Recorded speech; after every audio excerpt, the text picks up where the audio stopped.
sœur et sa maman. Celle-ci demande alors à sa sœur ce qu'elle prévoit faire dans l'avenir. Sa sœur lui dit alors qu'elle fait des études pour devenir désigneur. Sa sœur lui dit alors que ça ne sert à rien et Diana lui demande par la suite d'aller s'apprêter car elle ira travailler avec elle.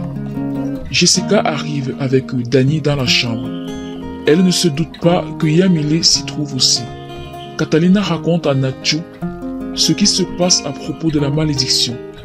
Elle est très inquiète. Elle avoue alors que si Valentina n'est plus, elle ne pourra pas survivre, surtout qu'il ira s'occuper de Mariana.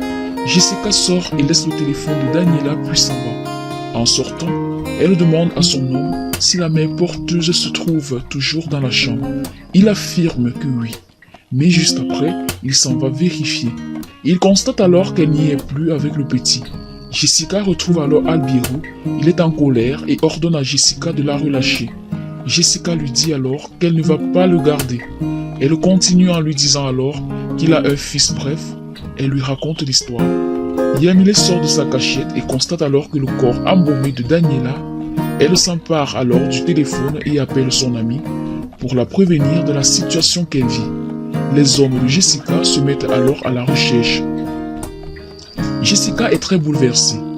Elle ne peut s'empêcher de laisser paraître ses émotions devant Albiro.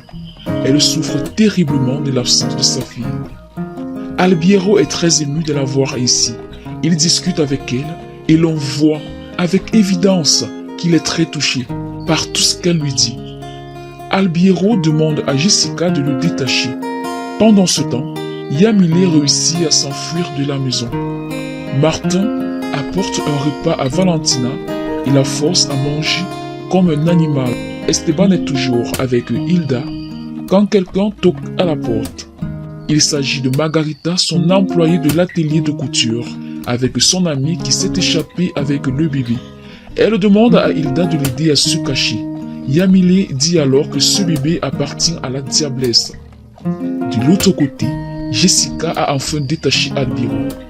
Il lui dit alors qu'il la pardonne, car au fond, elle est une belle personne.